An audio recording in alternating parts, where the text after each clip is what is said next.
All right, good evening. Let's call this regular Oscoda Township Board meeting to order. It is Monday, January 24th at 7:06. We'll start with the Pledge of Allegiance, please. Everybody could rise. Allegiance to the flag of the United States of America and to the republic for which it stands, one nation, under God, indivisible, with liberty and justice for all.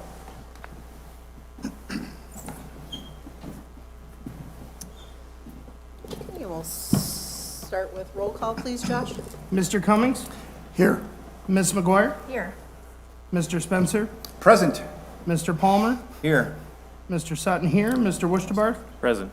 Ms. Richards? Here. All right, do we have any agenda additions? I think I saw a heads up that we had a couple. I guess I'll go first. I sent out an email earlier today, and you should have it on the board table. The check register for the CWSRF and DWSRF that we had discussed at the last board meeting. So we'll put that under consent agenda as D, please. Okay, so under finance, letter D. And Josh, you had indicated something, I thought? Yes, I had sent one out earlier. We're looking at expanding our security system for our cameras, so they'll all be on one loop, and we need to, they're basically changing out technology, and we need one more for Old Orchard so that all of them will be on the same link. Okay, so would you like to put that under Other number? number 7? Yes, please. So we'll say Old Orchard Park. You said camera purchase? This will be for, What's the purchase? this is for the NVR that runs the cameras, basically the same one that our system, so it's a Witness NVR. NVR Yes. purchase. Stands for Network Video Recorder. Thank you, Jeremy. Anything else? Okay. Is there a motion to approve those agenda additions? I'll move to, man, that thing is really right there, isn't it? I will move to approve the agenda additions as read. Support. Okay, there's a motion by Mr. Spencer and support by Ms. McGuire. Roll call, please. Mr. Spencer? Yes. Mr. Cummings? Yes. Ms. McGuire? Yes. Mr. Wusterbarth? Yes. Mr. Palmer? Yes. Mr. Sutton, yes. Ms. Richards? Yes, motion carried. Next on the agenda, we have public comments. We do have 2 sections of public comment on our agenda, as we do every board meeting, first and one again at the end. Tammy, do we have any comment cards that have been turned in? I have one, but it is for the second comment period. Okay, you don't have to necessarily turn in a comment card, I just wanted to ask. Does anybody have any public comment for the first public comment? You're in the audience? None? Is there anybody online that has a public comment? You should be able to unmute yourself if you're calling in, or use the raise hand. And also unmute yourself. Just taking a quick look through. I don't see any raised hands. Oh, I see one now. Deborah R. Can you unmute yourself?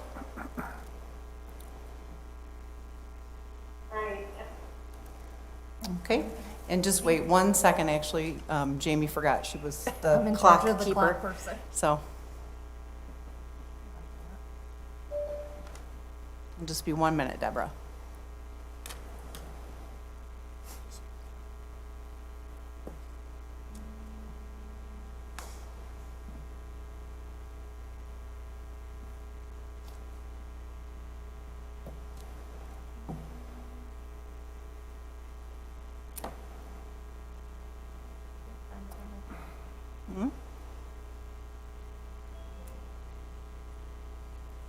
Hurry up or you're going to be fired. I know. They put it on my desk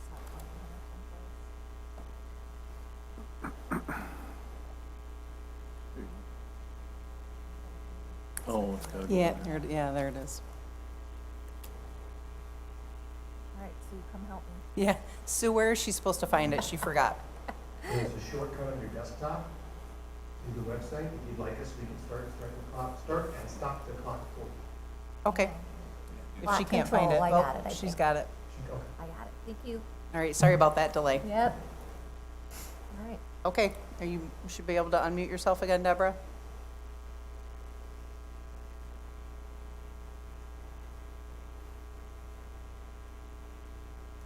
Deborah?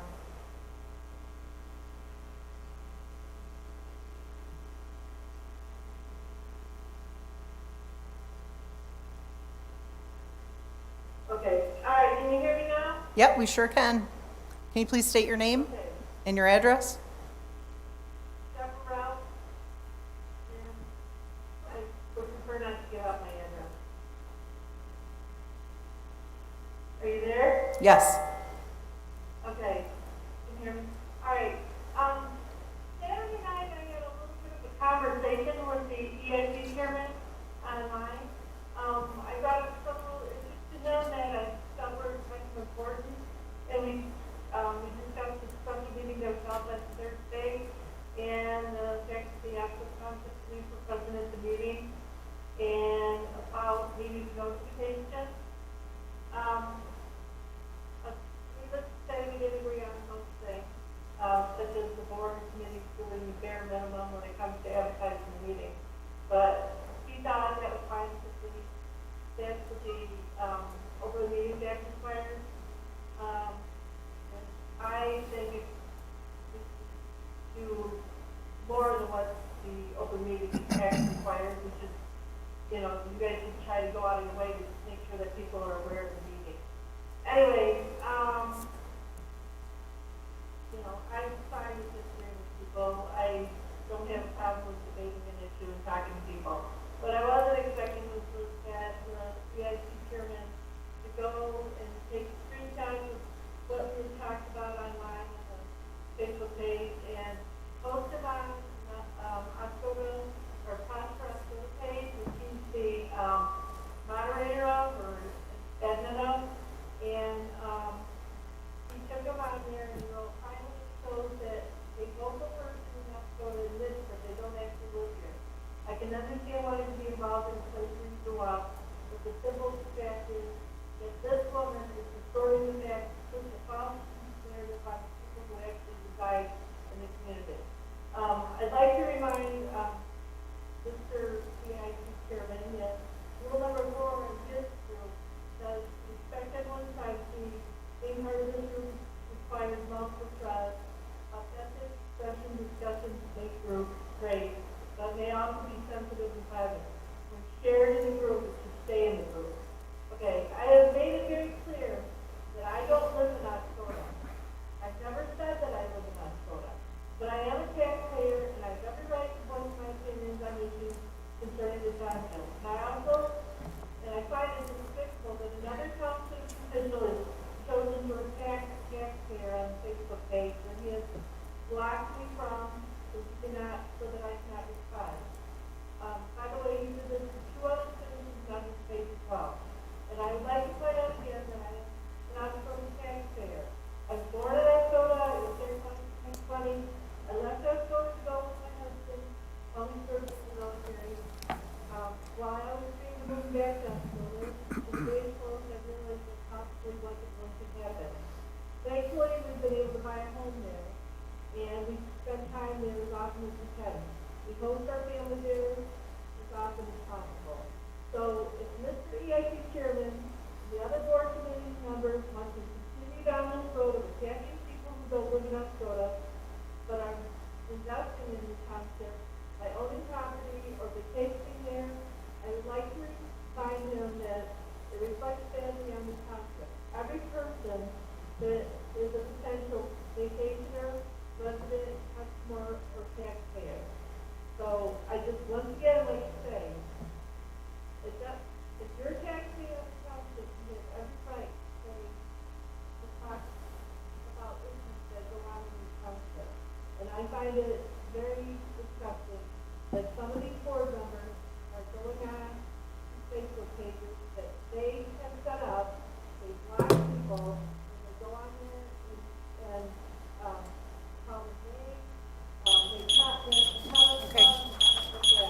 thank you, Deborah. Turn around. Deborah, your 4 minutes are up, thank you. Okay, anybody else on public comment? What part of the agenda was she referencing?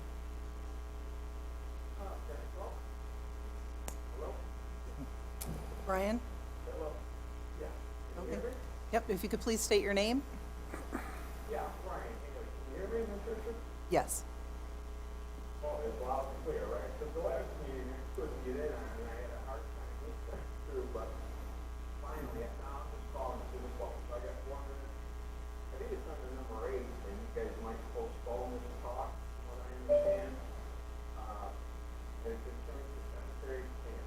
So I'm correct. Right, it's actually a placeholder, and we are not discussing it this evening, Brian. But I can discuss it in general, right? Because I wasn't able to talk last. Correct. Yep, it's on the agenda, but we are not discussing it. You may talk. Yeah, but I can talk about it, okay? Mhm. All right, so, all right, I heard some questions there, like I said, I couldn't respond last week, and I do have a lot of knowledge, out there for various reasons. But what we're looking at out there is approximately 9 to 10 acres.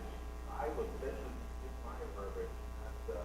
Hammond or anyone else, but that's the way I look at it, based on that. Now, Jeremy, that would cover, you brought up a time frame, that would cover us for 300 plus more years.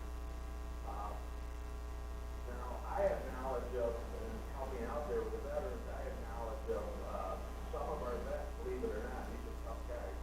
They were actually born in the 1700s, not so much here, but they ended up here, and they went to the Civil War. So what I'm leaning into here is we have knowledge of, at least, a 225-year span. So when we're looking out at 10 acres, or whatever it comes out to, that is more than realistic. I've gone through our documents and the man and read some language on the cemetery, which they put in town area, which is fine. We understand things about space, but those are trends. We understand trends. When we look at timeline and history, we see trends. From knowledge I'm gaining, it's a 50-50 thing, how things will probably move forward. So we are going to need that land. I see the language in there, here. The main thing is, it is complicated. But I don't think it is, but we are talking evidence, industry, Catholic cemetery, contract. I believe the U.S. Forest Service, believe it or not, we got a Quaid, we got a Stobble, that's partners and everything, and most specifically, the cemetery itself is really well known. Quake itself to DNR trust fund money.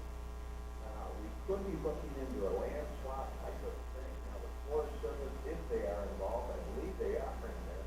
Now, if the Forest Service allows for parks in cemetery, then it's for the greater public. I was working with Mr. Alonzo Sherman out of the library in Phil, and unfortunately he passed. I learned a lot from Alonzo. So this is a 50-50 call, just to be fair to everyone, but there could be an opportunity to get that cemetery as an historical cemetery. There is that possibility. If you what I'm saying. So all of these things considered, when we go on this out, we think we can work it out where Mr. Dickerson is looking at 8 and 10 acres. But we have to talk these things properly. We have the knowledge, we have the experience, and we have the wherewithal to do this. I believe it can be an historical cemetery, and where Mr. Hamlin, now bringing in just a little bit, he won't. He just don't have. We were out there 10 years ago, and he actually had it mapped out. He had the market fence out there, and it's okay. It's high pitched.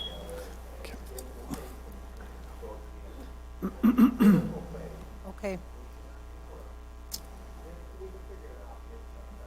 All right, your time, well, I know, but we kind of cut into it. But your time's up. Thank you, Brian. Yep, you were down to the wire. Thank you. Huh? Okay. I was gonna say, we have another one later on. And I keep moving away from the mic. Sorry about that. Okay. All right, anybody else for the first public comment?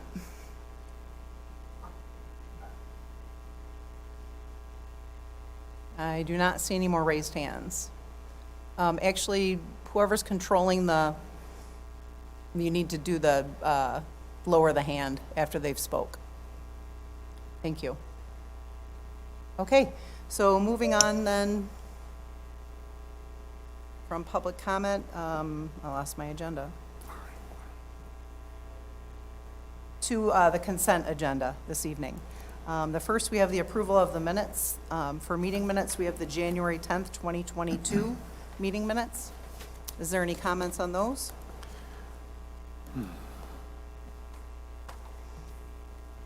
Okay, hearing none. We have some finance. We have payments of bills. The first is a prepaid run from January 18th. I believe Josh emailed out an updated list earlier, and it was loaded to the website. That amount is 150, is that updated? No, I don't know. 146, 173.25. Is there any questions on those? Yeah, Madam Chairman, could Mr. Sutton explain what, I'm not quite clear what happened here. Apparently, some of the bills that were in the packet on this page are not on the revised. Were they previously paid, or are they to be paid at a later date, or I just got this, my email this afternoon around 5 o'clock, so I really didn't have a long time to review this. What it is, Bill, is those ones were put in, but they were put into the 2022 budget line, and they needed to be in 2021. And we caught them right before we ran them, so I had to remove those. Those bills will be paid on the next available check run, but in order to run that one, they had to be removed, and the purchase orders had to be put in backdated to 2021 budget. So just so I understand, the items that are in the check run for the 18th, that were in the packet, that are not on the revised printout that you gave us, because it's a lesser amount of about $11,000. So that will be, those items will be on the next, Correct. okay, all right. Any other questions on that run? We next have a check run January 25th in the amount of $12,794.34. Is there any questions on those?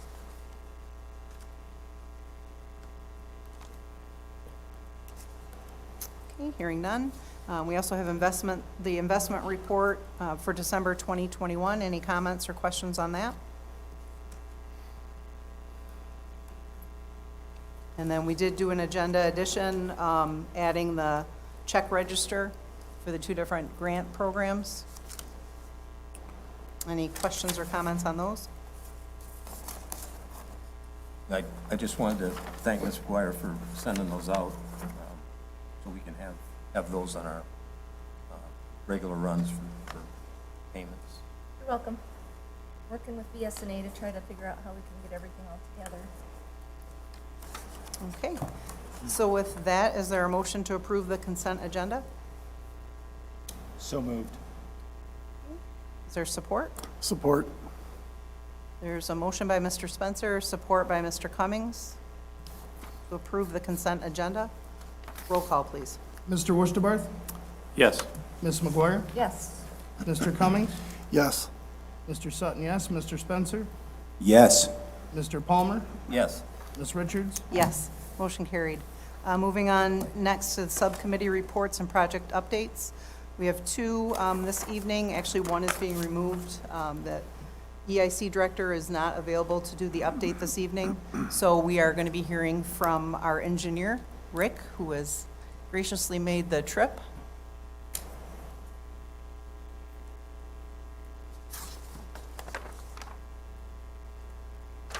Good evening, everybody. Nice to see you in person. Yeah. Yes. I'll make this quick tonight. The water main projects for 2021 were essentially wrapped up right under the wire as far as getting all of the main line in, meter station and that. We will have a few water services that'll still need to be hooked up in the spring, and then also final restoration and punch list items to wrap that project up. The project for 2022, we've submitted that to Eagle for their 90% review, and once we get comments back on that, we'll be moving towards finalizing that project with advertising and bidding this coming spring. We did receive some information. Township looks like they are going to be getting some C2R2 grant money. We don't know exactly the amount yet, but it looks like it's gonna be in excess of, well, approximately around $2.5 million. So we'll be working with, Eagle to prioritize the remaining list of projects and put those in order as far as the funding becomes available. We should have more information on that probably by mid-February. But that one will take care of some of the projects that have been hanging out there for a couple of years, and also some service line installations. In addition, we have heard from Washington that there could be some movement on the ECWAG grant. So in conjunction with the C2R2, like I said, we could carve out a significant portion of the remaining phases of the water main and have an answer, a game plan on that here in the next month or two. The CW SRF project, the pump station project, is continuing on, working with the contractor on getting equipment in based on the deliveries of those equipment parts, revising the schedule, and hopefully by the end of this month, 1st of February, we'll have a better handle on what that project schedule is gonna look like for the remainder of 2022, based on equipment deliveries and then staging the portions of the project accordingly. The trail project, we're continuing to wait for the U.S. Fish and Wildlife and the Forestry Service to finalize their environmental assessment on the rattlesnake out there. And once they get that done, then we should be able to finalize the easements for the project and get that out for hopefully advertising and bid. Latest we heard sometime in March that process should be wrapped up, so hopefully in April we'll be able to get this thing out for bid and construction as soon as the weather permits in the spring. Wordsmith Air Force Base, the infrastructure utility evaluation project, we're in there making a few revisions based on some of the utility problems they had out there before the end of last year. And then we'll be still looking to schedule a presentation between the Township Board and the Airport Authority to wrap that project up. And that's essentially my report. Question? Well, that's good news, though, on the funding. Yes, finally, Very good. we're getting some movement on it. So. And Rick, will that C2R2 funding, can we use that towards the phase 2, connecting the residents? Yeah, that'll be part of that prioritization. The first, the first project we'd like, along with the service leads, is getting Woodland and Oakland taken care of, or Oak Street taken care of, and then the service leads, and then see how much of the rest of the phases we can gather. Now, again, it's all contingent on the exact amount. Right now, they're saying 2.5 million. So that should cover our plans for this coming year, and then maybe some for the following year? I believe so, yeah. And then will we go after the ECWAG grant in connection with that this year Well, or yes. next year? I'm looking, depending on what we hear on the ECWAG, we can do that simultaneously, and again, work on which project should gather which money is gonna be available to see. And would we be able to, would we be applying for a DWRF loan to supplement that if we don't have enough to? We'll wait and see. Okay. Because we applied for 6 million under the C2R2, and then the ECWAG was 1 million. So there was already some overlap there, depending on what was gonna be available. We've gotten now one project taken care of through the DWRF, and based on the unit prices and all that type of stuff, we'll go down that list. Now, The other thing is they are still going through the last two communities for the C2R2, and hopefully there'll be even more money available. So I would say give us till probably maybe my report for February. We should have a better handle on exactly what's coming down the line and which order the project. Okay, that's excellent. Okay. Thanks, Rick. Any other questions?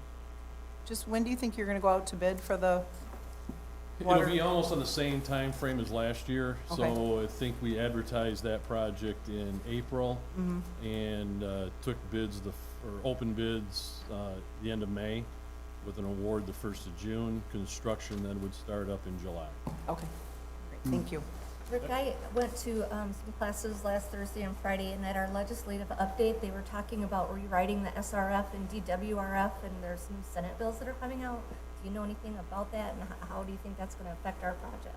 It shouldn't affect ours because we already went through the application process. What they're looking at is making the application process simpler, which makes it a lot easier for a lot of communities.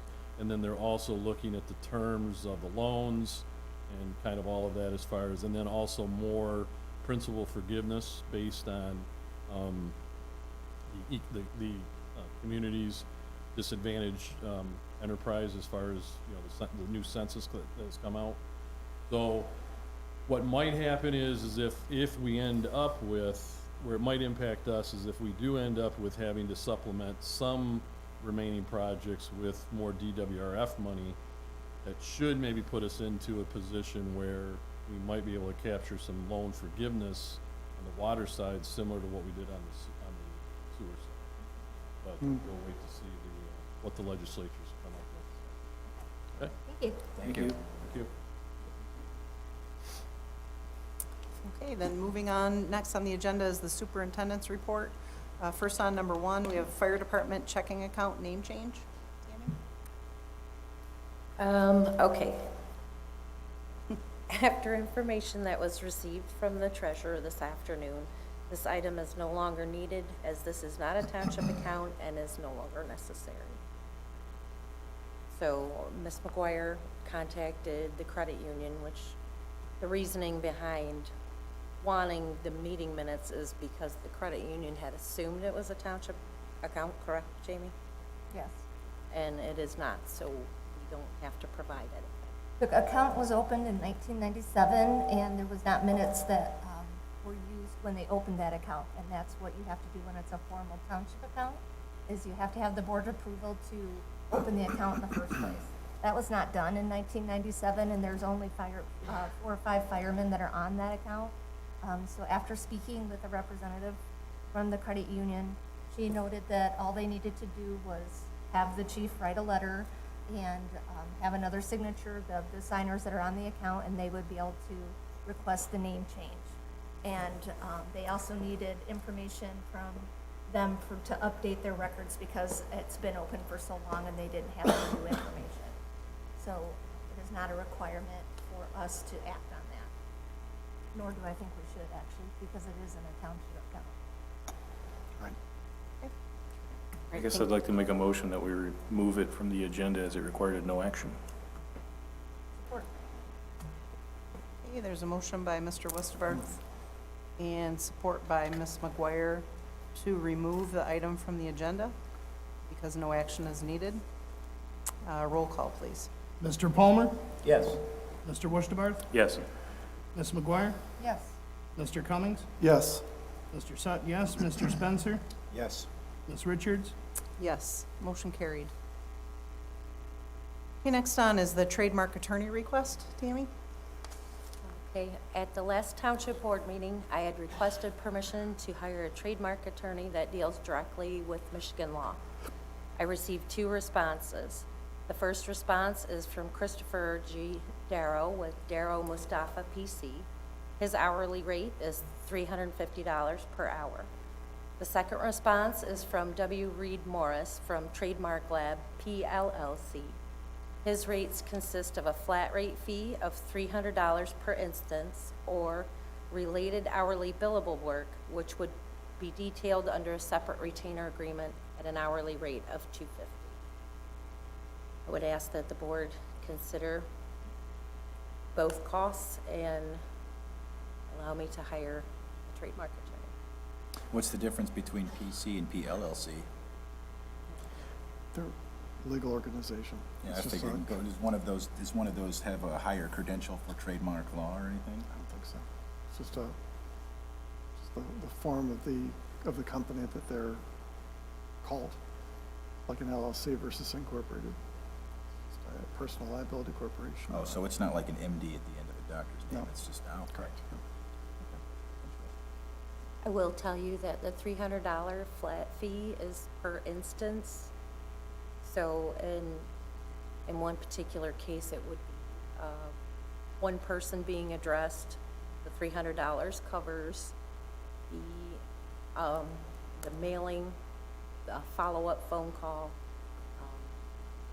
trying to keep everything. Do you have a at low recommendation? key.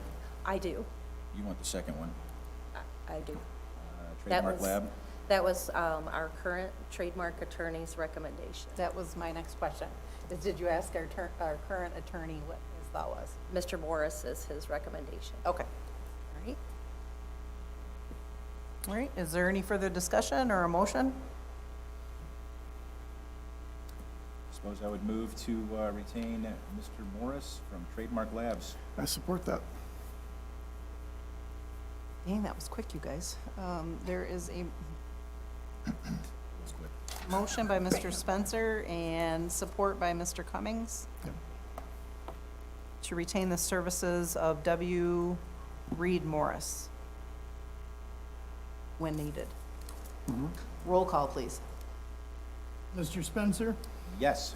Mr. Palmer, Yes. Mr. Wushtabarth, Yes. Ms. McGuire, Yes. Mr. Cummings, Yes. Mr. Sutton, yes, Ms. Richards? Yes, motion carried. Moving on to number 3, the Phase 3 meter replacement proposal. All right, your packet contains a proposal from Catherine Nguyen, F&V Regional Manager, for the third phase of meter replacements for radio reads.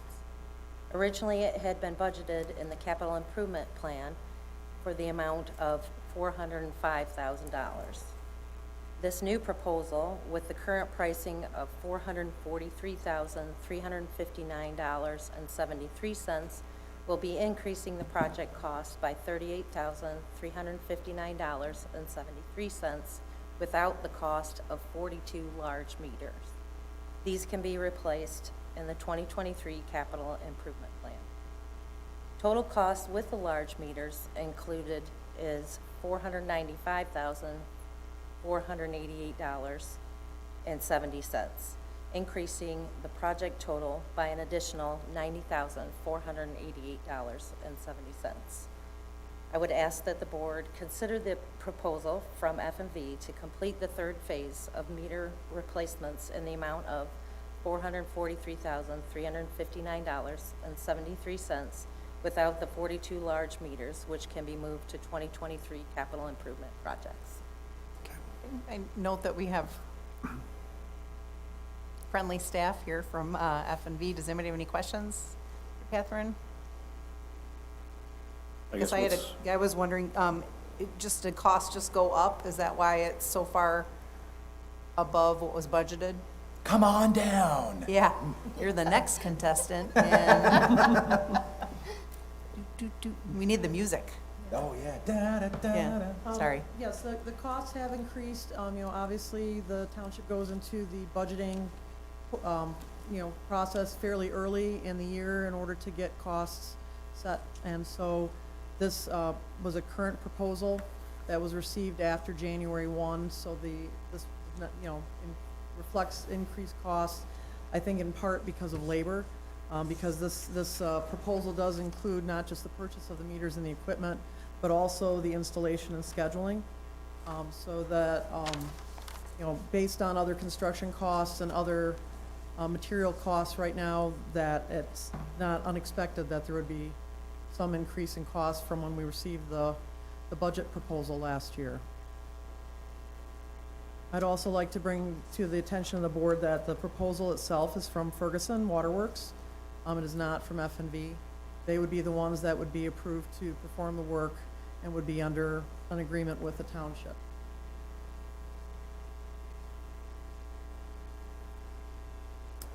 Do we have the ability to have this rebid at this time because of the increased cost? I'm sorry, I couldn't hear Steve. Oh, I said, do we have the ability to have this rebid at this time because of the increased cost? The issue, sir, is that 2/3 of the project have already been performed with this specific equipment and is a sole source provider. So that at least the equipment portion of it would be prices strictly from Ferguson. The only option would be to ask to try to get someone else to do the actual installation work, as opposed to having it overseen by Ferguson. What is the contract with Ferguson right now? Do we have outs with that, or can it be renegotiated?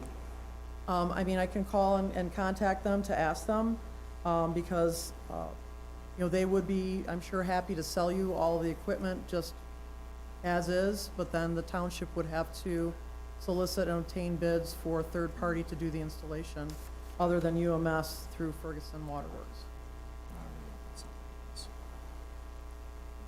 Yeah, this is the third phase of this project. It's the third and final phase of the meter Install- replacement project. Third phase, and install these radio read meters.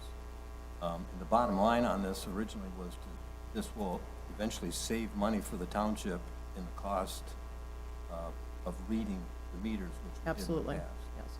yes. Yeah, and so, the other thing that is of note, and I had it in the cover, I believe, is that Ferguson's estimate for the number of meters may be high on this quote, because there is some remaining inventory from the previous phase that was not already installed. So this is actually, the final cost could be slightly lower, not significantly lower, but somewhat lower than what is in the proposal. Is there some, I mean, I did look at this, but is there something where it breaks down, I guess, where the increase is exactly coming from? Is it a little bit of the meters and a little bit of the installation, or where's the majority of the increase for what we budgeted for? I believe the majority of it is in regard to the installation costs. I'd have to go back to the previous year's proposal and see if the Neptune Pro Coders and readers are, you know, the same cost, or if there was any kind of increase on those.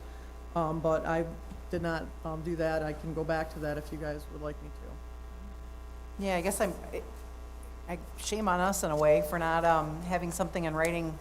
I mean, if they're the sole source on getting the meters, something in writing indicating, because it's a three-phase approach, that it, you know, that any kind of increase in labor would, you know, only be by a certain percentage or something, because that is quite a large number. Jeremy, sorry. No, it feels like a bait and switch. We're here at the last, at the Yeah. 11th hour, and they're gonna come in and say, ha, it costs an extra 40K. We're not gonna tell you why, but that's why, that's the bill. So we never got anything in writing from these people for the phase 3, for any of the phases of this entire project? You Yeah, mean we did have it originally, at the very beginning of the process. They had done a complete proposal to do all of the work at that time. And so the choice of the township is instead of doing, it was over $1 million in one lump sum, to break it up into 3 separate phases in order to spread the cost out. And so, at that point in time, there is not an agreement that I know of, at least, that the township signed with Ferguson at the beginning of this process that locked them into those prices for the 3 years of the project. Well, and I get maybe not a lock-in for 3 years, but, you know, there's a cost of doing business, maybe an inflation rate that we could have signed up for, just a not to exceed number even. If we don't approve this tonight, I mean, when would be the drop dead to approve this, to be able to make, so that we can maybe ask some of these questions? They wouldn't be starting this work until later in the spring. Okay. This would be something that would have, you know, the first phase is that they send out information to all the remaining residents and businesses that are in the third phase of the project. Then they have to go through a scheduling process, et cetera.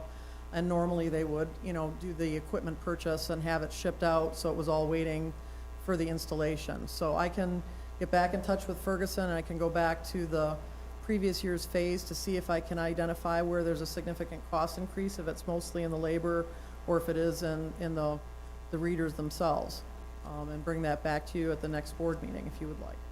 And this was an action that was done a couple of years ago. Yes. Correct, yeah, so prior, so I guess I'd be in favor of that, and I'd like to make a motion that we postpone this based on Catherine working with Tammy and Ferguson to bring back the appropriate information to the board, and if we have a way to reduce some of the costs that we can look at. Do you have other companies, someone that could do the installation other than Ferguson? I don't know of any particularly, besides UMS. There wasn't a company that did the first phase that worked with the township, but I believe that there were some issues with them, so I wouldn't recommend going back to them. But we can try to obtain the information for other companies that may perform that type of work. Because I don't think this is unreasonable. As you mentioned, we talked about this 3 years ago when we had this proposal, and we broke it into 3 phases. We opted to just take it 1 year at a time, phase at a time, and paid, and they've held the cost pretty much the last 2 phases at what they were planning on. Given the supply shortages, inflation, other things involved, personally, I don't think this is an unreasonable request. Ferguson has done an excellent job in installing these meters. I know last year when they came around and changed mine, they were very efficient, did a very good job. We're in and out in a reasonable amount of time. I would like to see this project get finished up so we can start saving some money on the salaries that we're having to pay for the readers. So I know there's a motion on the table. We can end this thing. Right. I'll support the motion. There's a motion by Mr. Westerbarth, support by Ms. McGuire. We had a little bit of dialogue. I guess I'll just add, I agree, Mr. Palmer, I think we need to complete the process, but in the same sense, I don't think that waiting a couple weeks to see if we could get them to adjust the price or just understanding what the price is that we're agreeing to, where it's coming from, is such a bad thing. So, anybody else have any comment before we vote? What No. you guys are saying sounds great to me. I think we should postpone it, to find out what the price increase was for specifically, and then probably move forward with it anyway. It'd be nice to have the information. Okay, with that then, roll call, please. Ms. McGuire? Yes. Mr. Westerbarth? Yes. Mr. Palmer? Yes. Mr. Sutton, yes. Mr. Spencer? Yes. Mr. Cummings? Yes. Ms. Richards? Yes, motion carried. Moving on to number 4, property purchase request, Kings Corner Road. Tammy? Your packet contains a property purchase request originally submitted for consideration by the board at the December 13, 2021 meeting. Mr. Travis is asking to purchase a combined total of 4.3 acres with a 66-foot easement provided for the township to access the remainder of the property. He is offering $8,600 for the proposed acreage. The real estate committee had met, and originally the assessor supplied a property value estimate based on what she thought was 2.96 acres. And with speaking to her this afternoon, I provided everyone an updated value estimate based on 4.3 acres that we had discussed, and her, as you can read in the memo, she is now recommending $4,000 to $5,000 per acre. It's based on no known contamination and the current sales of property in the Mankato Greenbush area. Okay. There's a pretty thorough, I forgot what it was called now, an LOI? Yes, submitted. I believe that Mr. Travis is in attendance, if anybody has any questions. And is there anything that the committee wants to go over, I guess, I guess I'd like to hear from Mr. Travis. what he intends to do with that.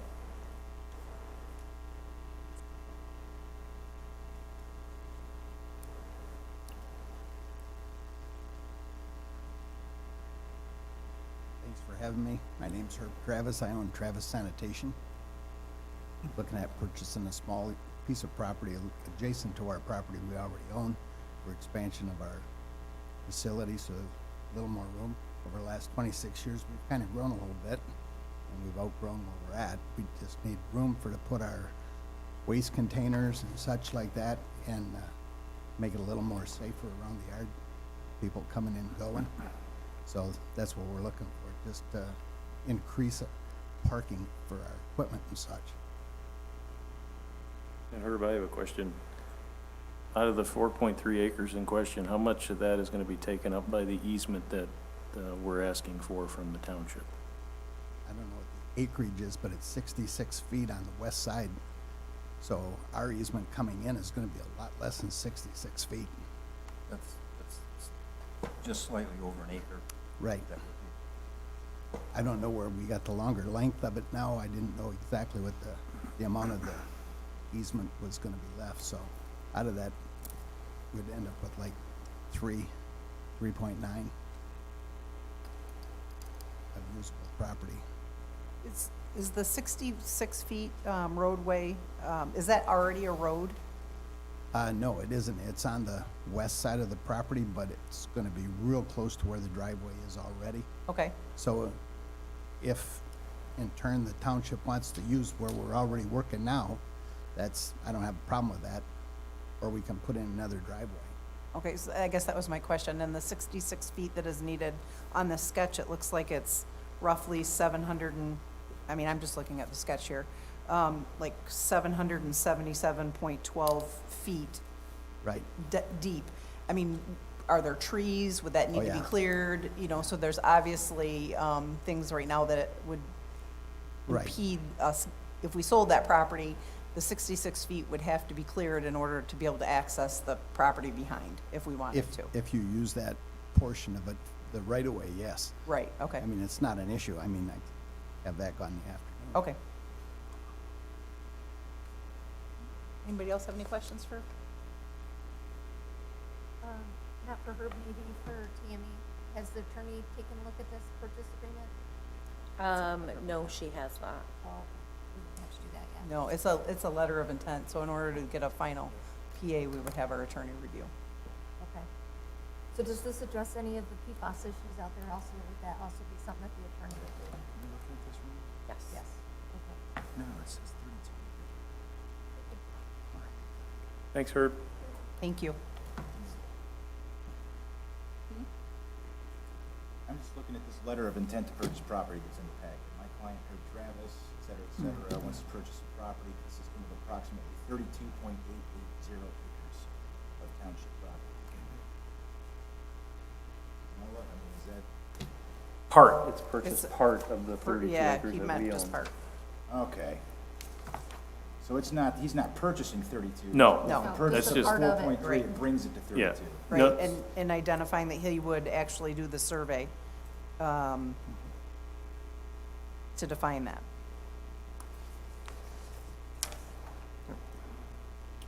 So I believe that Nancy's original estimation was around $8,400 an acre, and she reduced that to more of a $4,000 to $5,000 an acre. And I'll just have to say, Kathy and I just bought 15 acres approximately out on Bissonnet Road in Forest that is pristine land, not next to, we know our land is contaminated in the back, that we believe that some of the borings. And location, we paid about $1,150 an acre, zoned in Forest. And the other parcels around us, the other 110 acres went for similar amount.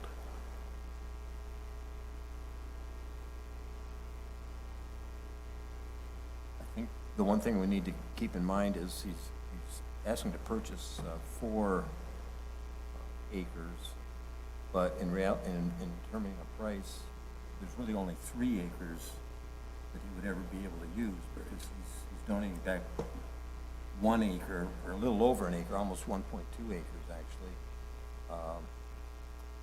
that would be a permanent easement forever.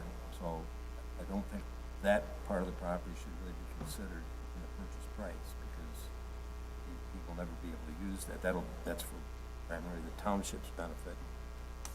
So, So if we did those approximately 3 acres at 4,000 apiece, would that bring it to 12K? yeah. If you used Nancy's math, correct. I also feel that the 4,000 to 5,000 per acre is a little bit high, based on what well, I'm not supposed to say this, but what I do for a living.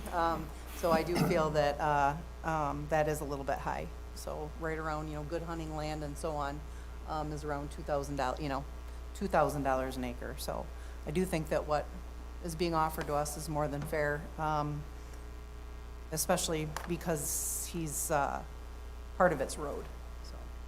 But we still have a lot of, again, this is a letter of intent. There's still a lot of details to work out with the purchase agreement. This is just the preliminary start. But we can't go forward if we don't have a preliminary start, so. And then I make a motion that we accept it. Support? All right. There is a motion by Ms. McGuire and support by Mr. Sutton to accept the letter of intent as submitted. Any further discussion? Yeah, Madam Chairman, the only thing I would suggest, and that this doesn't have to be in the letter of intent, but should be in the purchase agreement, that a level 1 environmental assessment be done on that 4 acres. I believe there are test wells there, and the PFAS levels in that particular area are non-detect. But we do know that there are PFAS issues in other parts of that property. So I think it would be important to have an environmental assessment on that 4 acres done. Would an environmental assessment go beyond PFAS? And my reason for asking is, yeah, we're gonna test for PFAS, and that's great, but there could be other contaminants in there that are, from other areas. There's another landfill back there somewhere, in there from the old township. And I don't wanna get to a point where we sell you this property, and then something leaches out of there, and then all of a sudden it's underneath you and you're responsible for it. I think we should get a baseline. That's why you do a level 1 environmental assessment of the property, and they do an assessment for all chemicals or contamination that's on the property. And then you have a baseline that you know where the property is at when we sold it, and if something comes up in the future, then that's on the property owner. We can't, if we were to sell the entire property, 30-some acres, I've spoken with Eagle on this, and we can't relieve ourselves of the contamination that's there on other parts of the property. We can't relieve ourselves by selling it. Now, this particular piece of property, the test wells they've done for the PFAS is non-detect. But in order to know what else might be there, just to cover all the bases, an environmental assessment, I think, should be done on that property Right. before we do the sale. Well, and again, I guess my thought would be that would be something that the real estate committee would be discussing further with the purchase agreement and our attorney. But I believe any kind of a baseline assessment, it would actually be, we can't do it. It needs to be the purchaser to do it to Right. protect them. So Yes. that would be something that you would be incurring the cost of, and there's, I'm sure you're aware of that, different costs. But That's again, admired, that's accepted. something that could be ironed out with the PA into further detail. So we do have a motion and support in regard to the letter of intent.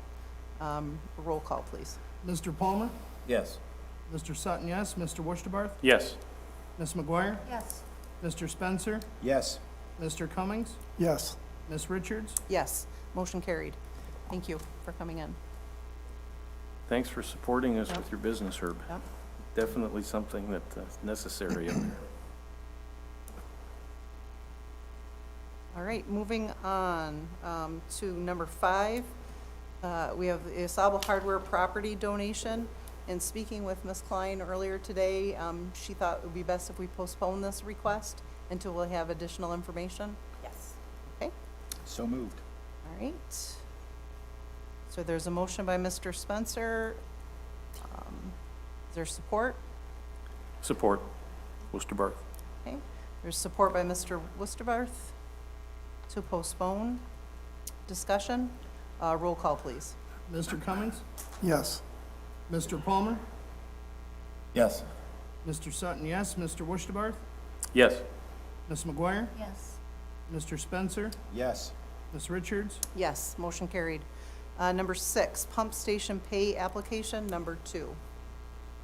Your packet contains the second pay request and the pump station replacement project in the amount of $48,811.28, leaving a total of $5,298,339.12 remaining on this project. I would ask that the board consider approving the second pay request from RCL Construction in the amount of $48,811.28. Okay, are there any questions in regard to the information that was presented?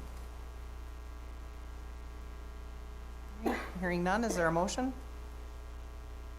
I'll make a motion to approve the pay request number 2 from RCL Construction in the amount of $48,811.28 to be paid from the CWSRF account. Support, Wusterbarth. Okay, there's a motion by Mr. Palmer, support by Mr. Wusterbarth. Roll call, please. Mr. Spencer? Yes. Mr. Cummings? Yes. Mr. Palmer? Yes. Mr. Sutton, yes. Mr. Wusterbarth? Yes. Ms. McGuire? Yes. Ms. Richards? Yes, motion carried. Moving on to number 7, Phase 4 pay application number 6. Your packet contains the sixth pay request from the Phase 4 water main project in the amount of $48,670.05. This leaves $47,767.70 remaining on this project. I would ask that the board consider approving the sixth pay request for Caterman Construction in the amount of $48,670.05 to be paid from the DWRF account. Okay, is there any questions in regard to the information provided?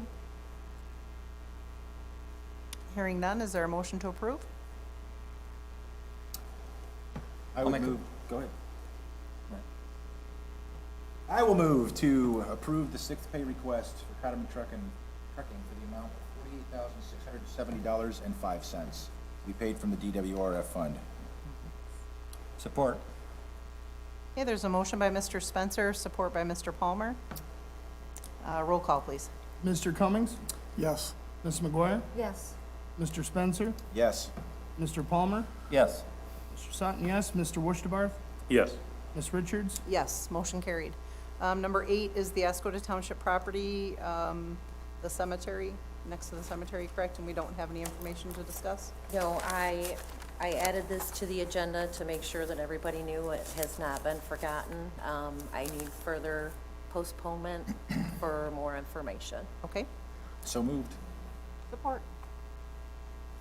There's a motion by Mr. Spencer, support by Ms. McGuire to postpone.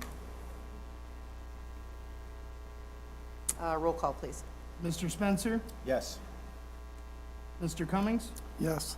Ms. McGuire? Yes. Mr. Wusterbarth? Yes. Mr. Palmer? Yes.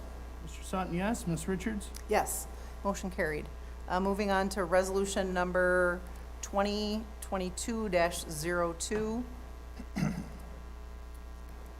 All right, this resolution is needed for the upcoming auction of the Awney Medical Center. I am presenting the resolution to authorize inspections, signatures, sale, and contract for this property through the auction agreement approved by the Township Board December 13th, 2021.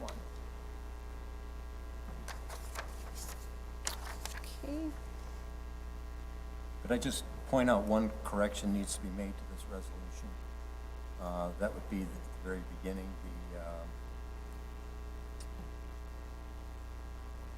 the address of the location. the location. Not the hall at 110 South State Street. So the location and the address. Yep. That'd have been a close in-person meeting. Tammy, has this resolution been reviewed by the attorney? That's who drafted She it. worked very hard on this whole packet of information. So yes. And then there is just a spelling error on Iosco County at the bottom under certification. Iosca. The bottom of the resolution. It's a little Canadian version. Okay.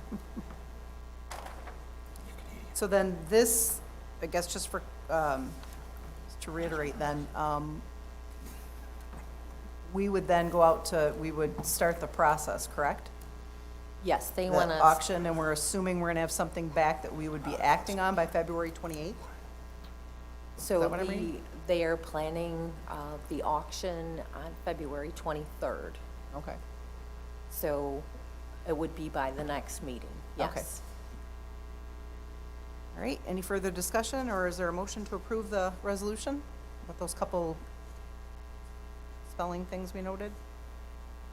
I would move to approve Resolution 2022-2 as it relates to the sale of the awning medical complex at 5671 North Skeel Avenue, Oscoda, Michigan, 48750. Support. There's a motion by Mr. Palmer, support by Mr. Cummings. Roll call, please. Mr. Wurstabarth? Yes. Ms. McGuire? Yes. Mr. Cummings? Yes. Mr. Sutton, yes. Mr. Spencer? Yes. Mr. Palmer? Yes. Ms. Richards? Yes, motion carried. Moving on to the second part under resolutions, we have section 4.13, street frontage, regulating plan, zoning district, and map. Okay, Nicole couldn't be here to present this evening, so I'm just going to read right from her memo, if that's okay with everybody. Yep. Okay, at the Planning Commission's January 4, 2022 meeting and public hearing, 2 parcels zoning were reverted back to what it was when the district was first approved. The Planning Commission made some changes to the map at a June meeting, which inadvertently caused some spot zones. The 2 parcels with asterisks are what was changed by the Planning Commission in January back to commercial traditional. The intention of this district and those blocks is to accommodate for mixed-use development as shown in future land use from the master plan. I am asking for final approval from the board for these minor changes.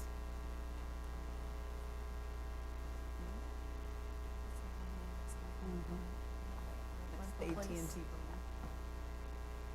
Okay, is there any questions? Sorry, I was just looking at Jamie's colored map. Any questions or a motion? I'll make a motion to approve the zoning change of section 4.13 as presented. Support, Wurstabarth. Okay, there's a motion by Mr. Palmer, support by Mr. Wurstabarth, to approve section 4.13 as submitted. Roll call, please. Mr. Palmer? Yes. Mr. Wurstabarth? Yes. Ms. McGuire? Yes. Mr. Cummings? Yes. Mr. Sutton, yes. Mr. Spencer? Yes. Ms. Richards? Yes, motion carried. Next on, under other, we have the Lake Management Services recommendation. I can kind of go over this if you want. I thought that Leonard would be able to attend, but I didn't hear anything back.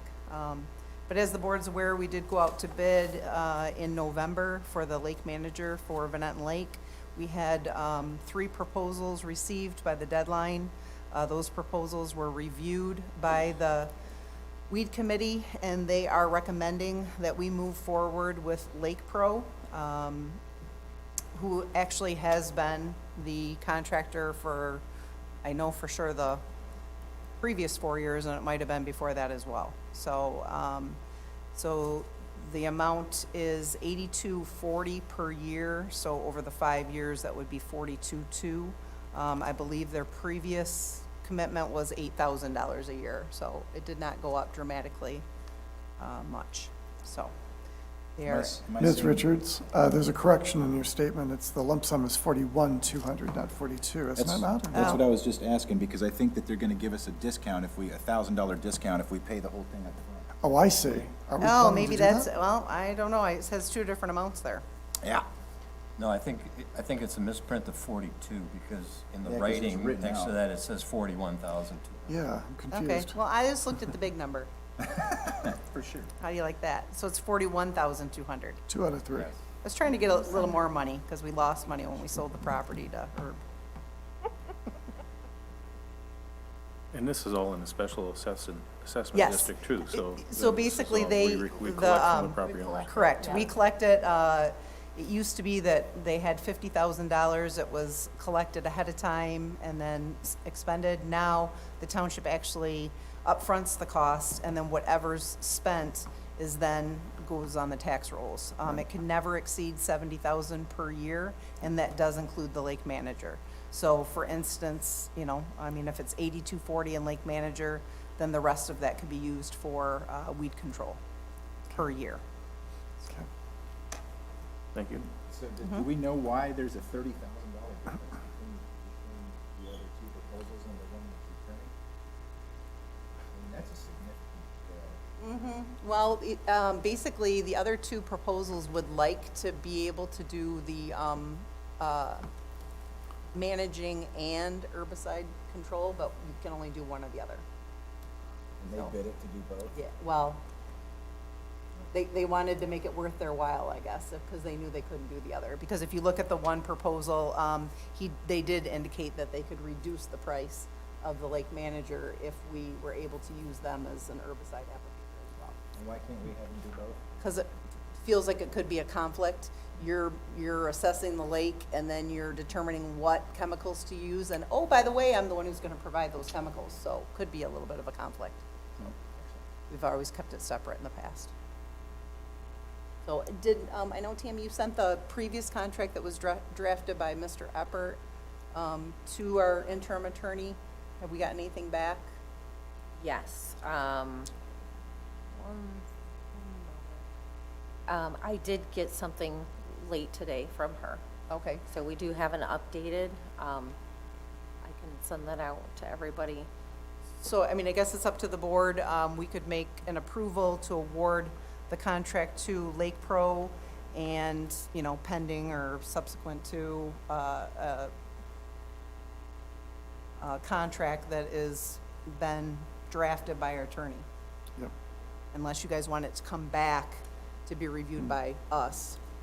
No. Thought would be that we would, I think the supervisor can manage that. I agree. Josh and Ann execute it after it comes back. the superintendent, you mean, or the supervisor? Superintendent Okay. handle the day-to-day, and then Approving that. be the clerk, and the supervisor would Okay. sign off on the contract. All right, so I would then make a motion that we approve awarding the contract to Lake Pro in the amount of a 5-year lump sum, which again is just paid on an annual basis, of $41,200, authorizing the interim attorney to draft the necessary documents. Support Worcester Barth. All right, so there's a motion by Ms. Richards, support by Mr. Westerbarth. Any further discussion? Okay, roll call, please. Mr. Spencer, Yes. Mr. Palmer, Yes. Mr. Wushtabarth, Yes. Ms. McGuire, Yes. Mr. Cummings, Yes. Mr. Sutton, yes, Ms. Richards. Yes, motion carried. All right, moving on. More drumming. To number 2, the band shell use request, cardio drumming. All right. How'd the here. last one go? It went- Did you attend? No, but I didn't do attend. want to this year. I'm There's considering limited it. space. But it was very successful last year. Ms. Bray Noel was very gracious that we let her do that there, and she would like to hit it up this year from June to October, Tuesdays and Thursdays. It wasn't. She's the only one applying for those times. Yes. Do we, Yes, that actually goes on the calendar. I was gonna say, do Learned we, our so lesson we on that currently one. manage the band shell? Yes, Okay. I know in the past, it used to be the chamber that arranged dates. that but was we- given back. Okay, all right, just wanted to check. I would move to approve Mrs. Brimol's cardio drumming use of the band shell twice a week from June 2nd, 2022 to October 20th, 2022, Support. from 9 a.m. to 10 a.m. Okay, there's a motion by Mr. Spencer, support by Ms. McGuire to approve the request as submitted. Roll call, please. Ms. McGuire? Yes. Mr. Wishdebarth? Yes. Mr. Palmer? Yes. Mr. Sutton, yes. Mr. Spencer? Betcha. Mr. Cummings? Yes. Ms. Richards? Yes, motion carried. Moving on to number 3, the lab equipment proposal. This was a proposal that was brought to the board previously for the lab equipment at Ani Medical. If I remember correctly, we postponed this because we were waiting on the prospective buyer's opinion That's right. on whether they wanted that equipment or not as part of their purchase. So I'm assuming that since it's going to auction, that buyer has fallen through, and now we have the opportunity to sell that stuff to Mr. Wiltsey outside of the auction. Is that right? That would be one summary. Yes. Well, the board voted previously not to entertain the offer because we did have a purchase agreement in Right. place. But since that is no longer, we do have people that will be going in to do inspections for the auction. Something to keep in mind, that if they go through and that equipment's there, then they. When are they bid, when are they scheduled to start those inspections? Any day now. Yeah, I guess my thought is our motion was to respectfully decline based on the current purchase agreement in process. I don't feel that we've really deviated from that very much. I mean, the whole time, the only reason why we delayed with the auction was because of working on this purchase agreement. We were very careful to keep that building intact for resale. I don't see, I mean, with all due respect, I don't mean to be dismissive at all to what the lab is doing and how I know this would probably help them because it's great equipment. But we run the risk, in my opinion, of taking stuff out, maybe doing damage, you know, to the, you know, and that is like the best section of Ani Medical. I just don't see that that's a good idea, I guess, for what we're trying to do right now with an auction of a minimum bid of, I forgot what, quite a bit. Yeah, that's my concern Yeah, also, because so- I know we've been entertaining this for a while, and I'm wondering if there's any pictures up of that equipment. If I was gonna bid on that, I was assuming that equipment was gonna be there as part of the equation. Does it say in the documentation that the equipment that's in the building is part of the sale? It has the standard language of, I think the word. All which I was- fixtures. Yeah, all Fixtures. fixtures, appurtenances, the word I can never say, but yeah, that one and stuff, so, Just because it's a It medical says center. it, so. yeah, Well, we're selling it as a medical center, not a laboratory. Right. And a medical center has filing and all of those things. It doesn't necessarily have beakers and test tubes and. well, those aren't, there's not beakers and test tubes on there. No, I know, but Just the it's. tables, stuff like It's that. very those nice It's those cabinets. black tables with that special coating on it to keep the Yep, chemical- it's all like that soapbox lab equipment, yeah, and I mean, it literally is like walking into a lab, but we have no idea what the end user is going to be there at this point in time. So why, If it says it's part of it Yeah. as the agreement, or as the documents we're drawing up, then it has to stay. We right, should not be dismantling it. Yep, I'm in agreement with your comments. As much as I'd like to see it get I- used. yeah, it's been again, sitting there for 20, you 30 know, I wish years we now. could help out, but I just don't think it's in the best. Well, I'd make a motion that we postpone the potential sale of the lab equipment to EnviroBright Services until after we get through the auction of Ani. Can I clarify the motion of postpone until after the auction? What is the intention, Mr. Wisterbrath? To see if we get any prospective buyers and end up with any LOIs. I see. So keep this, I'll amend my motion to that. okay. So basically, you're saying if we don't sell it at auction, then we would re-entertain selling the equipment out of the building to EnviroBright. Yes. I see. Thank you. I think it would be more appropriate after an auction that Then I support that.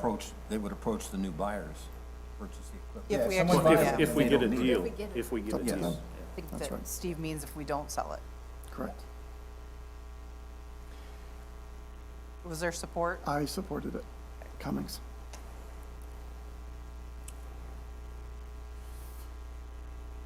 Great.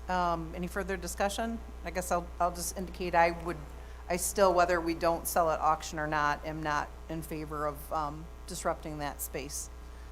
Because I think that side of the hospital is in really good shape and a selling feature for us. But with that, roll call, please. Mr. Palmer? Just to clarify, we're voting on postponing That's this correct. action on this? Yes. Okay. Yep, Yes, po- yes, Postponing I'll till after the postpone auction. decision. That's correct. yes. Sutton, yes. Mr. Wishtabarth? Yes. Ms. McGuire? Yes. Mr. Spencer? Yes. Mr. Cummings? Yes. Ms. Richards? Yes, motion carried. Okay, moving on to number 4, Huron East Knothole Agreement. I remember this. Yeah, me too. It's our yearly agreement with the Huron East Knothole Little League, Didn't they do this last year too? every year. Did they do a Before, fantastic job cutting the grass and all that fun stuff? Every year, Did they provide their Cushman cart? believe so. I don't need to talk about it again. I'd move to approve the Little League operating agreement for 2022 as written. Support. Yikes, there was a lot there. Yeah, everybody wants that one. Everybody likes Little Leaguers. Yeah. Oh, yeah. Who was this one? Yeah, somebody give me a support.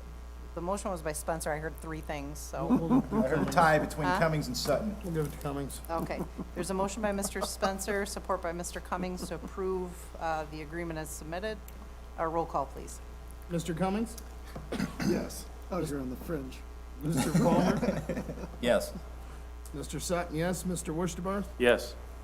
Ms. McGuire? Yes. Mr. Spencer? Yes. Ms. Richards? Yes. Motion carried. Moving on to the AYSO agreement for soccer. Again, standard yearly agreement with AYSO Soccer. They do a great job. As long as they call it soccer, not football, I'm good. I would move to approve the operating agreement for the American Youth Soccer Organization, Region 957. Support. Oh, Jamie got it. I was beating somebody this time. All right, I'm gonna give it to Jamie then, because she really wants it. Yes. Motion by Mr. Spencer, support by Ms. McGuire, to approve as submitted. Roll call, please. Mr. Spencer? Yes. Mr. Cummings? Yes. Mr. Palmer? yes, Mr. Sutton, yes. Mr. Wishtabarth? Yes. Ms. McGuire? Yes. Ms. Richards? Yes, motion carried. Moving on to number 6, Harbor House ad.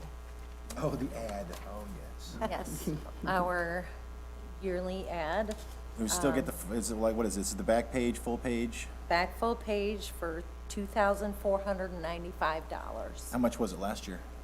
$2,495. Wow, they managed The to only get thing in through this another world year where of the COVID cost with didn't no go up. increased price, eh? yeah. Maybe they should start installing meters too.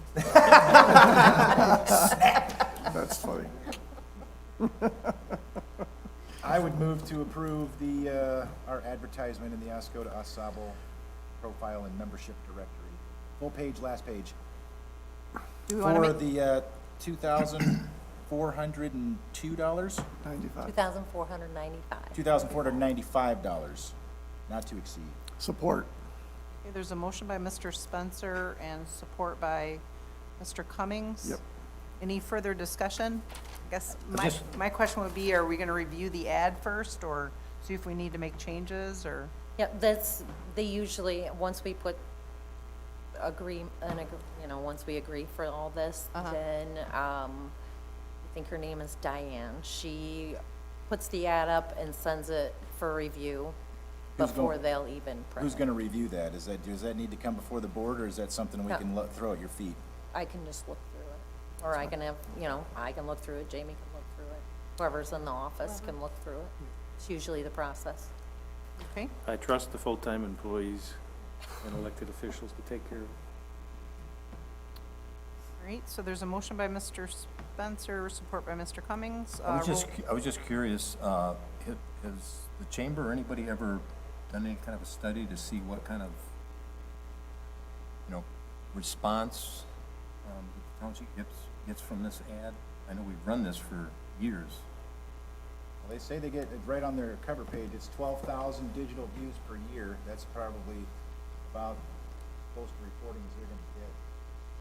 Just curious if the chamber, Yeah, that's just As well. online. That's just the 5,000 print digital. copies in addition to thousands of digital views per year. So approximately 17,000 potential hits or potential views. What do they Yeah, call just- those, impressions in advertising?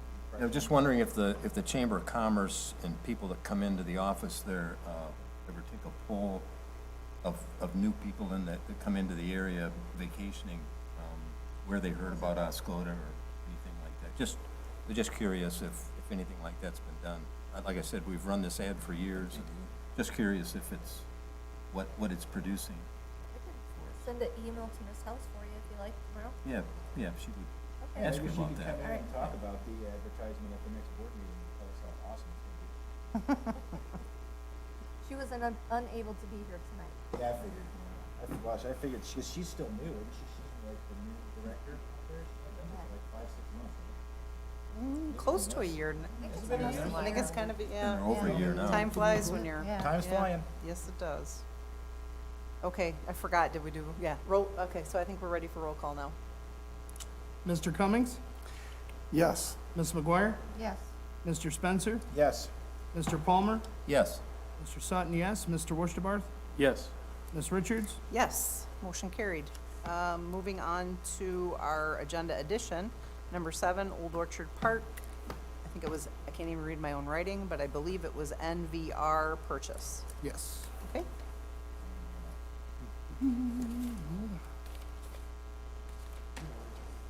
Come on, Josh, off the top of your head, let's go.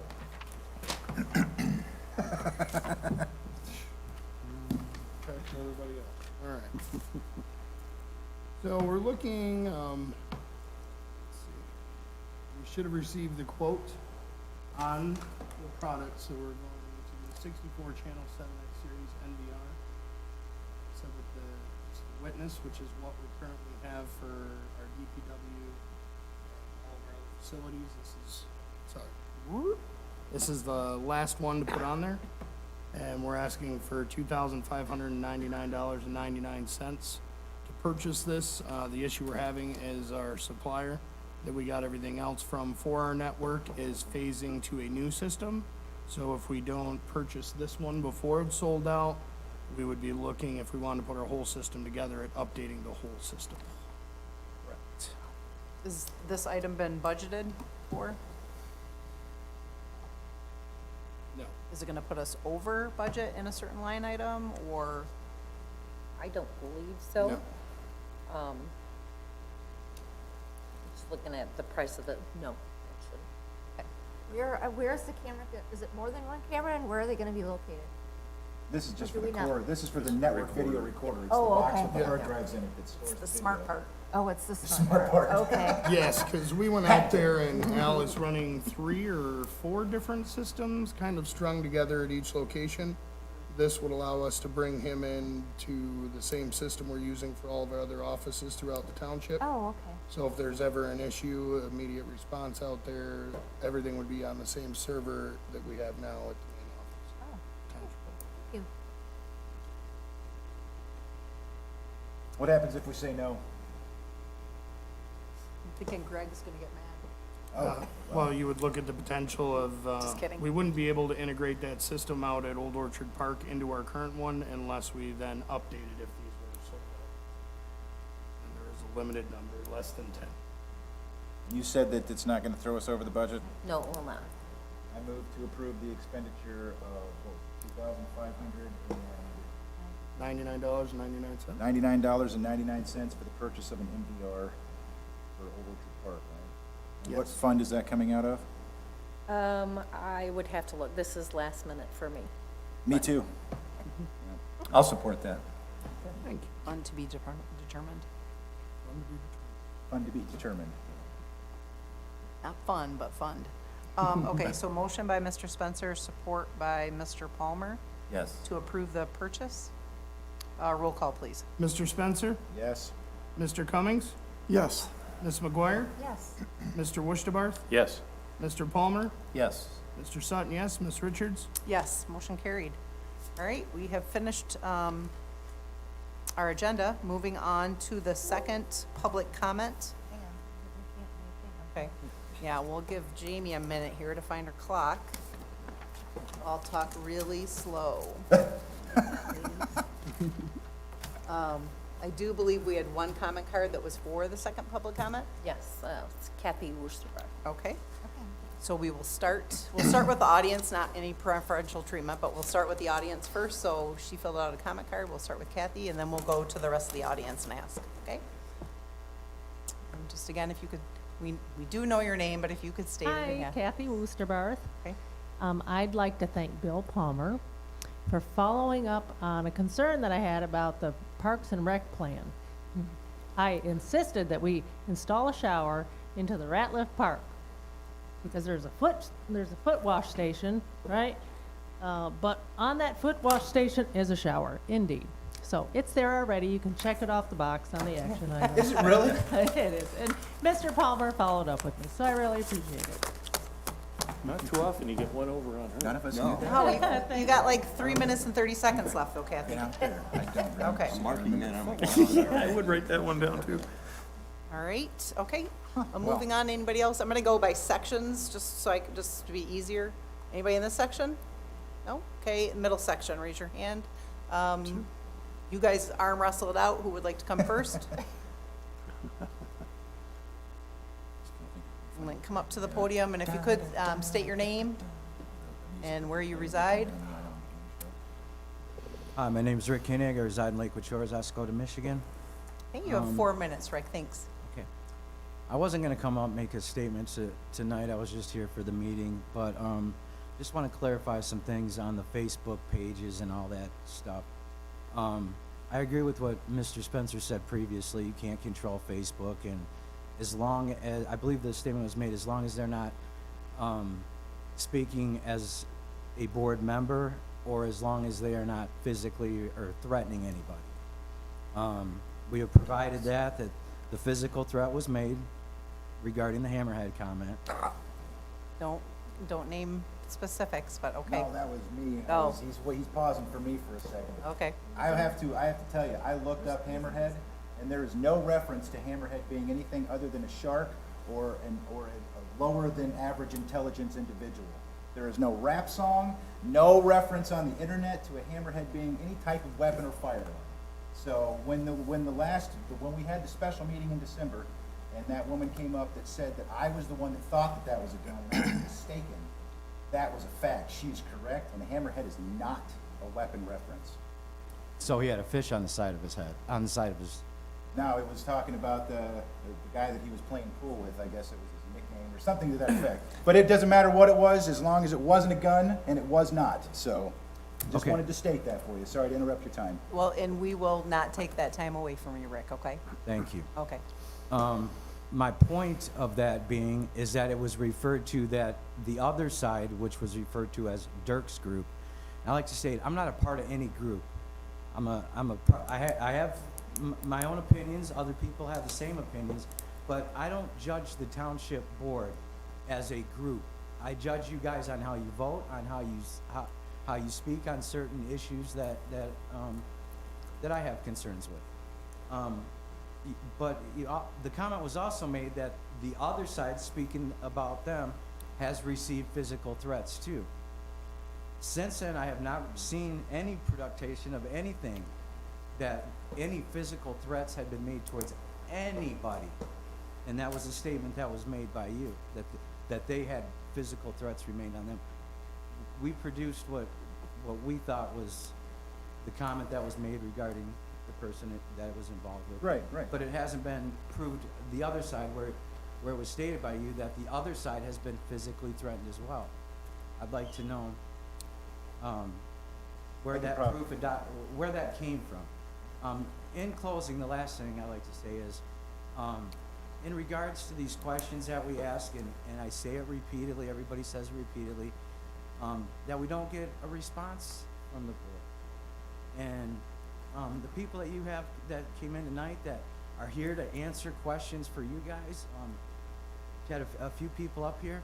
Could you imagine if you had questions for them and they just refused to answer your questions and that's it? You asked them to be here to steer you guys in the right direction, so you guys have every fact that you need. Any question you need answered gets answered by those people directly. Just imagine it from our point of view. If those people that were here tonight that you guys asked questions to and needed guidance from, if they simply just didn't say a thing and walked away. That's the best way I can put it, to look at it from our point of view. If you're not gonna answer our questions, that'd be like them just coming up here and refusing to answer your questions. So it's hard for us to gain grounds, and we're getting accused of not saying things that are not completely true. But when we come to ask for questions, and then it goes to board comment silent, or the questions don't get answered, board meeting postponed, done. That's all I had to say. I just want you guys to look at it from our point of view on not responding to questions that we have would be the same as the people that you bring in for opinions, the people that you rely on, not answering your questions. You guys, it's hard if you don't know all the facts, and if you can't get the facts from the people you're supposed to get them from, what's the alternative? So that's all I want to say. Just Thank you, Rick. Okay, the gentleman that was sitting in front of Rick.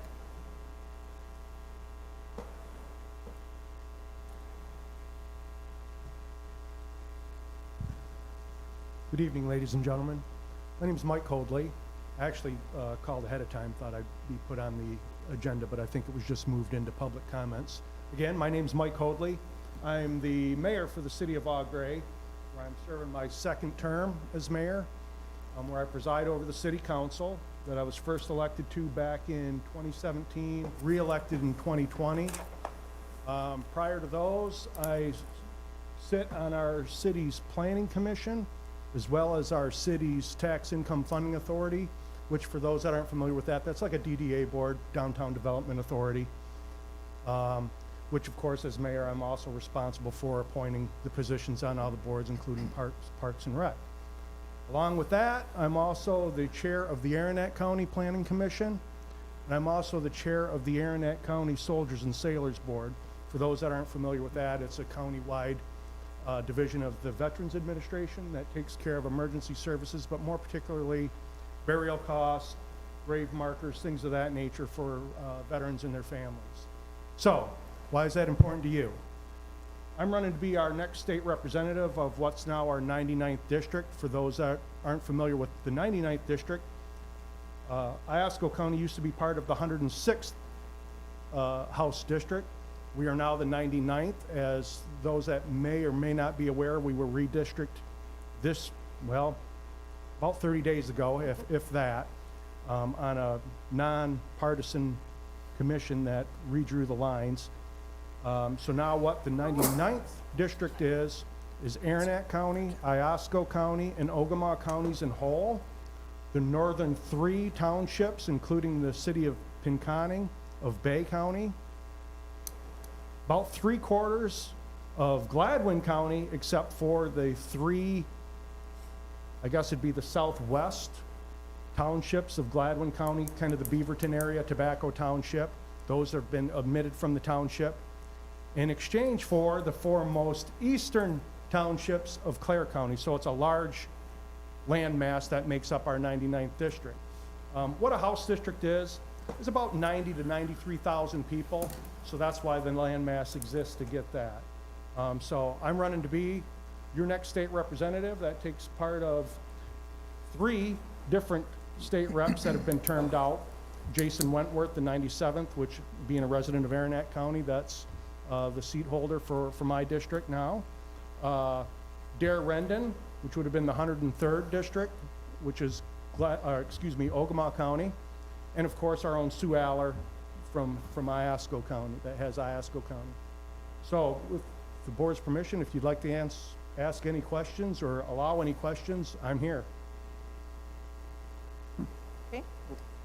I'm sorry, could you restate your last name? Hoadley, Hoadley. Hoadley. Ley. EY, okay. All right. Hoadley. And this redistricting will redistricting will take effect next January, correct? No, it's in effect right now. Well, they're not changing the representatives now. It'll be after the next Oh, yeah, election. yes, after the next election. There's a primary election on August 2nd, and then the general election, November 8th, I believe, is how those fall this year.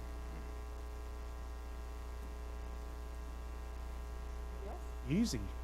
Thank you for coming. Thank I you have for a question coming. about Yeah. Eau Gray, though. Because I'll I answer- drove through there today on the way back up here. Okay, And where the old water park is, or was, I noticed a big construction project. What is going on there? that is going to be a, what is it, not a Dollar General, what's the other one? Dollar Tree store over where, what used to be the Lutz's Funland, which is now across from the park that we took over, which we've revised what is the DNR's Port of Refuge that we've made into a fairly substantial. It's a nice park. Very nice. One, come on. What? Oh, his time is up. Yeah, I don't, huh? Yeah, that's okay. I'll His time use is the up. other three, her other 3 minutes to answer her question. Yeah, well, sorry. You can Yeah. ask back there. I was gonna say, you can ask off the, Yeah, I'm gonna Yeah. stick around, so anyone Yeah. that's got any questions, I've also got some handout wrap cards for more information, learn more about me. Obviously, the credentials are there, so. All right, thank again, you very much. Thank you for Yep. coming up and Thank introducing you. yourself. Thank you. Good luck. Okay, anybody else in the middle section for public comment? All right, our third section, the person left, so I'm assuming they don't have any public comment. Moving then to the people that are zoomed in. So if the control booth could please watch that. Do we have anybody that would like to make public comment? And this is our last public comment for the evening. You can use the raise hand feature. Or if you are calling in, I don't know why I can never retain this information, but I believe it's *6 or something like that. Can I go? Hello? Yes. Yep. Yeah, can you hear me? Yes, Brian, we can hear you. All right, let's go. I'm going to have to speak fast. I think you should give me a couple extra minutes, but we'll see. Well, you're burning it All right. up, so keep going. Nah, it's not fair, but we'll let her go. Oscoda Press, January 19th. New Parks Recs plan excludes FERTAW. So I'm reading from it, which is fine. Who decided FERTAW was not going to be in the plan? This question has never been answered. Now I want to refer back to the time frame when FERTAW last year, and the time frame when you made it disposable. Okay. Now you made it disposable by a mere motion vote, but FERTAW was in the plan, two last year's plan up till December 31st by a resolution vote, as you well know, 217-03, but you made it disposable with a motion vote, not a compatible with authoritative resolution vote. All right, so in this time frame, FERTAW Parks Rec is fully available for DNR funds. We've confirmed that no Oscoda Township Board has ever filed any DNR grant application. We never filed a grant application formally for FERTAW. Probably wasn't the right time frame. But the reason this is a narrative that I do not appreciate. When we got the conveyance from the schools for FERTAW itself, there was brief language in the conveyance that from the schools words, that it could be used for economics for Oscoda. There's nothing binding in there. So these words are improper in the paper because we know what we wanted to do with it. That's why we protected it in the 5-year plans. That's why it was there. So let's flip this then.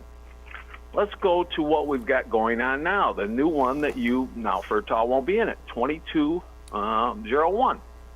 Now, you've got a sports complex, 50 acres, out on the old base. That park is compatible, fully available for DNR funds. We've never applied for any DNR funds there. Now, where are we at on this? Those two properties are compatible, but look how we did things. For right now, okay, will you take an LOI for that property, the sports complex? I do not believe you will. The only way you do that is you take a resolution vote and remove that sports complex from the new 5-year plan. That would be proper. You could do that. You might take a hit, but you could do it. would the OTB go behind closed doors to consider selling Ferta or that property out there? Would you do that? No, you wouldn't. So the motion votes and the resolutions votes, that's never been clarified. I'd like the new attorney's opinion on that. I can see my time's going to get close here. It always goes quick. This is the part that the Planning Commission, board, committee, whatever, and I won't be specific, just for you, Ms. Richards, under 95.1, this is from the DNR Trust Fund Board. They are the ones that let the money go with assistance from the staff. These are serious individuals. Let me read. Evaluation of Michigan Trust Fund Board application will include an assessment, applicants' commitment to parks, recreation, and stewardship of the existing parks and recreation systems. Applicants are required to include information in a grant application of major changes. Oh, we got some major changes in the parks and recreation system in the last 5 years. Based on that information, and this is the part we're not getting, the grant application and otherwise available to the Department of Natural Resources board may elect to deny funding for an application with a poor stewardship history. And there's more, but you drop down. Scope of policy. This is serious. This policy pertains to all parks and recreation. Thank you, Brian. Thank you. Whether they were in the, Brian, thank whether you took money for there or Brian, not. mute. Whether Thank you took it. Okay, thank you. All right, moving on. I see one raised hand. Deborah?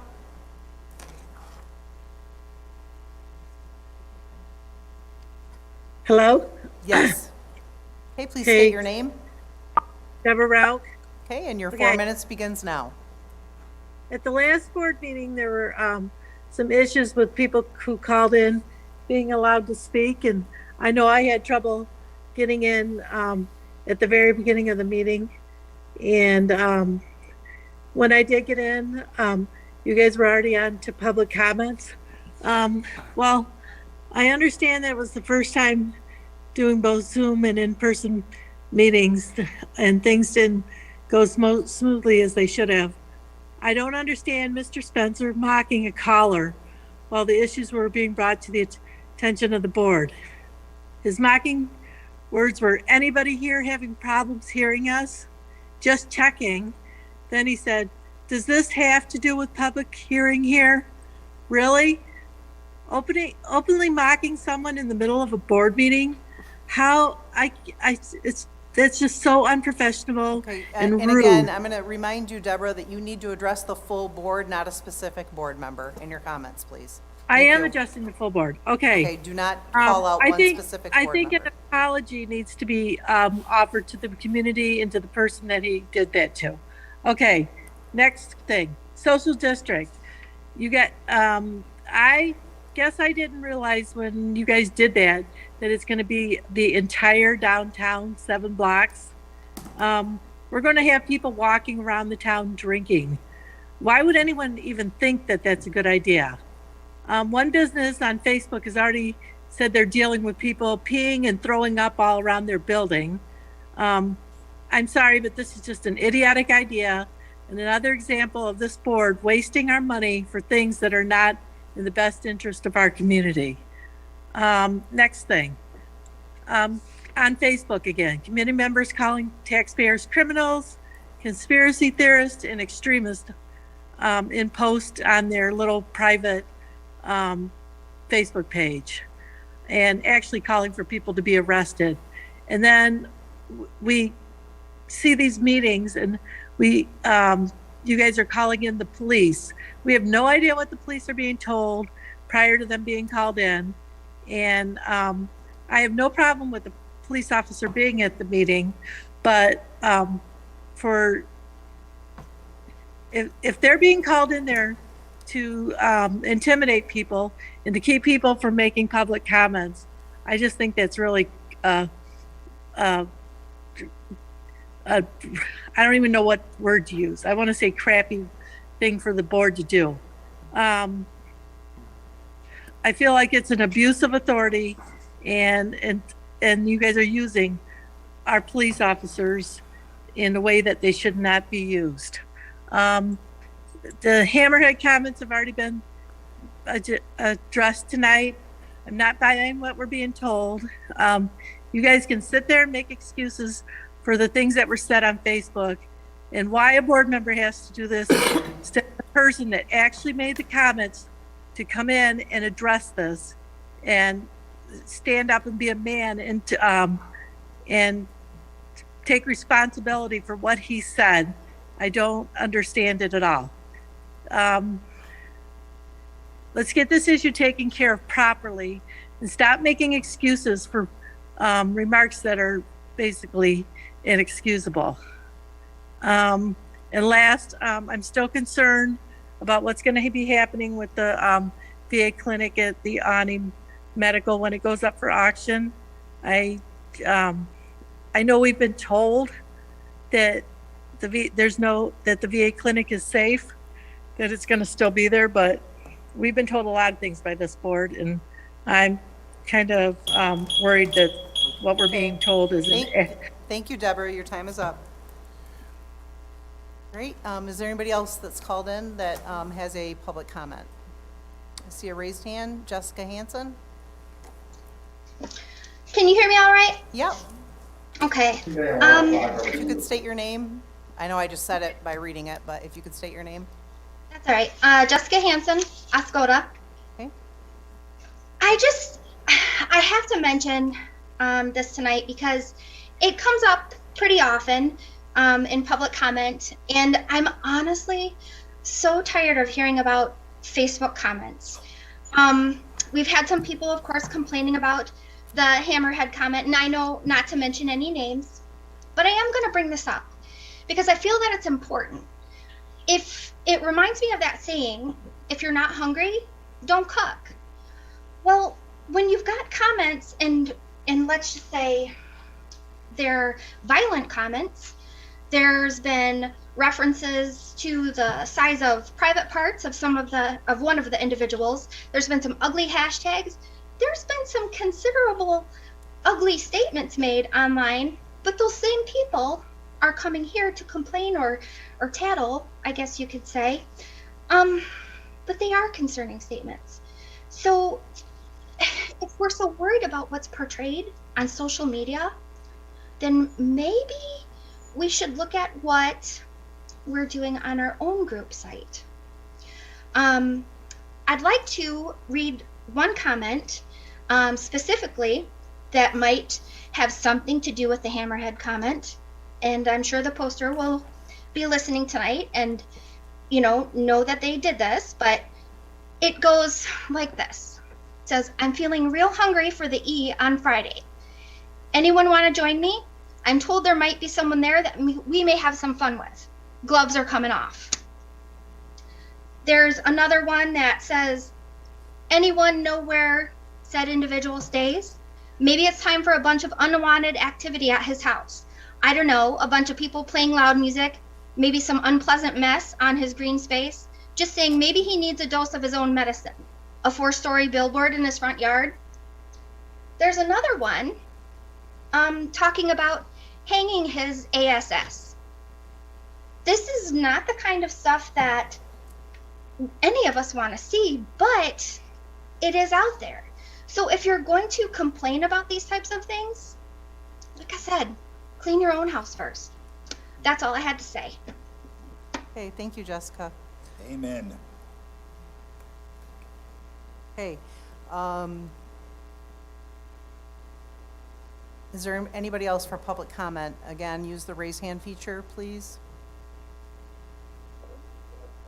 Can I go again? No, you cannot. You can only go one Why time. not? Because we made the gonna mistake finish. of allowing that before. You have one public comment. Otherwise, we could be here all night, and that's just not what Oh, it well, is. the MTA Okay, guidelines could you call for please 5 minutes. cut off Mr. Haley? Thank you. Come on. Yeah, thank you. Yeah, goodbye. Okay. Again, you have one public comment. You can do it, I shouldn't say that. You actually have two public comment sections, one at the beginning of the meeting, one at the end of the meeting. 4 minutes each time. And the total time can last only 1 hour. Yeah. So anyways, we have been advised that we are allowed to have one public comment per person during the public comment section. So we did actually get that. Am I not correct? Yes. That's fine, thank you. Okay, moving on then. Is anybody else online that wishes to do public comment that has not already spoken? So use the raise hand feature or unmute yourself, please. Okay, I'm going to do last call for public comment. Going once, going twice. Public comment is now done for this meeting. Moving on to board comment. Does any of the board wish to make comment this evening? I do. I have an announcement, and it pertains to the Township RAB. So the Air Force is scheduled February 16th, 2022 for the next RAB meeting, and it has been booked here at Shoreline Players, where we're currently holding this meeting here. And I expect that it will be, although the time wasn't mentioned in the email, I expect it'll follow the same time constraints of 5 to roughly 8 p.m. I also would suggest that there'll be the traditional advertisement in the Oscoda Press with more details. And there's also an indication that there will be a registration link for those who want to join by Zoom. That's it. Thank you. Thank you, Tim. Repeat that? Oh, February 16th. February 16th. Yeah, it's a Wednesday, typically I'm Wednesday. just going to go down the road. Did you have anything, Jeremy? Just going to go down the road. Okay. Road, whatever. No? Okay. Mr. Sutton? No? Ms. McGuire? I do. Okay. Deadline for taxes for the summer and sucker. winter taxes without penalty is February 14th. Last day to pay taxes is the end of February, last day in February. Don't forget to stop in, give us a call if you're not sure. I've noticed quite a few people that have overlooked paying their summer taxes this year. So you definitely want to get that taken care of before you pay your winter taxes. Aren't you just the bundle of good news? I know, right? Thanks for that. She'll be giving out chocolate when you stop by. Yes, because it'll be Valentine's Day. All we do is write checks. Steve? Yeah, I've got a couple. Ann, I thought you did a great job of running the meeting and sticking with our rules, so I appreciate that very much. The meeting went very well tonight and was run professionally. So, great job. Thanks. Secondly, I'd like to comment on Ms. Hanson. I appreciate hearing the other side of it because it also coincides with what Ellen, and I forget the last name from December, when she addressed the original Facebook comment concerning some of the mainstay about the hammerhead, that it was all taken out of context and not something that she implied or said. I think it was Mary Ed, actually. Mary Ed? Okay. So it was completely taken out of context in the other groups. Secondly, we had our first hybrid meeting, the last meeting. We spent about 45, 50 minutes getting the connectivity issues taken care of. I've talked to a number of people who were on that meeting. They had zero issues getting in. What I'm hearing is a certain group of individuals had kind of one computer or two and connecting with other people. That's not our issue. You can get in directly and there should be no issue. But that being said, I think I was a proponent of hybrid, but if we're back in person, I still want to televise live, but I'd like to have a discussion at the next board meeting on whether we continue with hybrid or not. So that's it. Yeah, I would agree with that. We have this huge facility here with plenty of room for people to come in and attend the meeting in person. One comment I would like to make, constantly comes up that we don't answer questions during public comment. Two reasons for that is, number one, it's a chance for the public to make a comment. The other reason that we generally don't respond is we've been advised by our attorney that we should not respond to public comment. A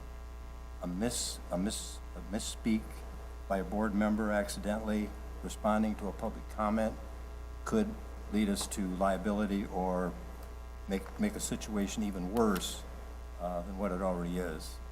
So just for clarification, like I said, we've been advised by attorneys that we should not respond to public comment. or supervisor or superintendent, if they have specific knowledge about a specific item, that they're 100% sure that they know what the issue is, could possibly respond to that. But just in general, our attorneys have advised us that we should not respond to public comment. So, thank you. And I guess I'll just add, in regard to, we have a comment card that's pre-printed. We should probably get this online so people know ahead of time. But there's a paragraph at the bottom that says, "The board shall only accept public comments and input during designated public comment periods preceding and following the meeting agenda. During the first public comment period, the board shall not entertain questions. However, at the public comment period following the meeting agenda, the board may entertain questions relating to the disposition of agenda items that have been acted on. The board may choose, through the chairperson or his or her designee, to respond to such questions at the time they are posed, to place them on future meetings' agendas for consideration, or to refer the inquiry to staff for follow-up during normal business hours. In general, citizens are encouraged to seek information of a specific nature from the staff during normal business hours in order to facilitate the provision of accurate and complete responses," which basically summarizes what Mr. Palmer said. We're not trying to not answer questions, and if we don't have accurate information and can respond in a way, a lot of the questions, in my opinion, lately have been very personal in nature, not necessarily just something that we can answer quickly. It does need legal advice, so that's why we don't actually answer. And so not trying to be disrespectful by any stretch of the imagination. So if you have a question that was not answered at public comment, feel free to email one of us, and we can follow up with that. I did want to make a comment on social district. I have actually seen it advertised in Laurel, Mississippi. I'm a huge HG TV fan. I think it's Hometown, and it's called Hometown. They did a really cool event where they started a social district a long time ago. I mean, the state of Michigan is actually came up with this. We, Oscoda Township, didn't do it just to encourage drinking all over the streets.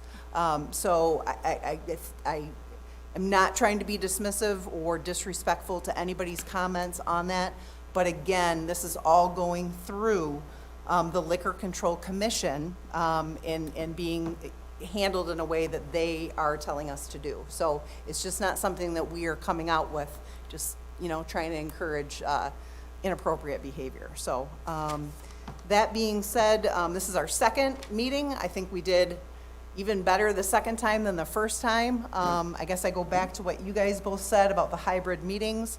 I really wasn't a proponent of them to begin with, and I think that we have a great space here that we can, how many people can we fit in this room? 300? 300 or so. So, you know, I think that's more than enough space to even have some safe 6-foot rule even in place. So I think it is something that we're gonna have to talk about as to whether or not we need to continue on with the hybrid when we're already doing something that we're not by law required to do, and that's televising our meetings as it is. So that being said, thank you again to the crew for handling this for us, and I would take a motion to adjourn. So moved. Okay, thank you. Have a great night.